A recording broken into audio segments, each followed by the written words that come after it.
What Macklin Celebrini is doing as an 18-year-old in the NHL is absolutely incredible.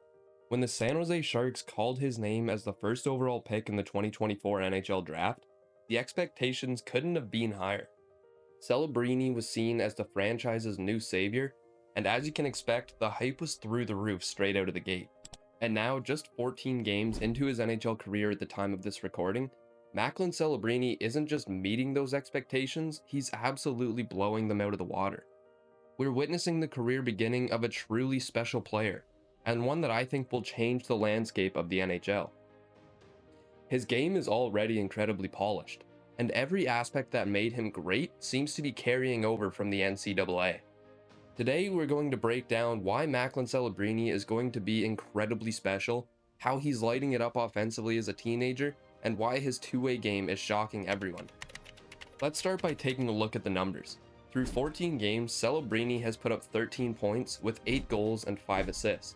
When he was drafted, he was seen as an outstanding future talent offensively, but I don't think many people expected to see 13 points in 14 games on a team that isn't exactly the most competitive on paper. An 18-year-old scoring at just under a point per game clip is not something you see every day. Now here's where it gets even crazier. Since November 21st, Celebrini has elevated his game and has become one of the best players in the NHL over the past 10 days. In his last 5 games, he's tallied 8 points with 4 goals and 4 assists, and during that span, he ranks 3rd in the NHL in scoring. Not 3rd among rookies, 3rd in the entire league. But I think it's important that we also look at the nature of how and when Celebrini is getting his points. For Sharks fans, the timing of his scoring raises even more green flags. 2 of those goals were game winners, and a couple of the assists came in high-pressure moments where most rookies would crumble.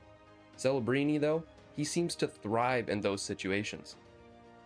The consistency in Celebrini's game so far is exciting to see. A lot of rookies go through streaks, they'll look incredible for a week and then disappear for 2. Not Celebrini, though. Whether the Sharks are playing against top-tier contenders or other rebuilding teams, he's finding ways to make an impact every single game. The poise he plays with at such a young age is absolutely astounding. If you've watched much of the Sharks this year, you know Macklin Celebrini isn't a one-dimensional player. He's got so many tools in his arsenal. It's almost unfair. Let's take a look at all the ways he makes life difficult on his opponents. From the moment he was drafted, Celebrini's shot was not just NHL ready, it was an asset at the national level. He's got incredible accuracy to pick his spots with ease, but it's his release that really makes him lethal. It's so quick that goalies barely have time to react. He doesn't rely on a single shot either. Many rookies may have a great wrister when they enter the league, but Celebrini also incorporates one-timers and slap shots into his game. And man, oh man, they are absolutely deadly. While his shot gets a lot of attention, let's not overlook his playmaking game either.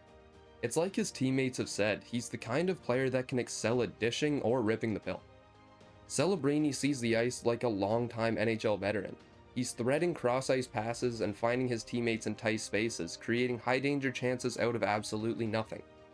He's already driving his own line, which is something that separates the stars from the superstars. The compete this kid plays with explains how he got this far in his career. He's a hound on the puck, and he has the perfect attitude for winning games at the NHL level. A lot of this comes from maturity, and after being around professional athletes all his life, Celebrini has a leg up in the maturity category. When you think about rookies entering the NHL, usually you expect the offense to translate reasonably well. However, the defensive game usually takes a couple of years to really set in nicely.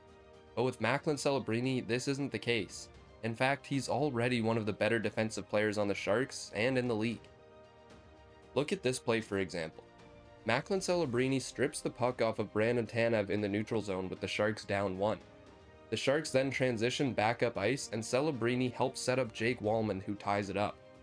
It's a play that encapsulates the way Celebrini has been playing in the early parts of his career. Puck battles won per game is a stat that you would expect veterans to lead for the most part, but Celebrini is actually leading the league in this category at 4.5 wins a game.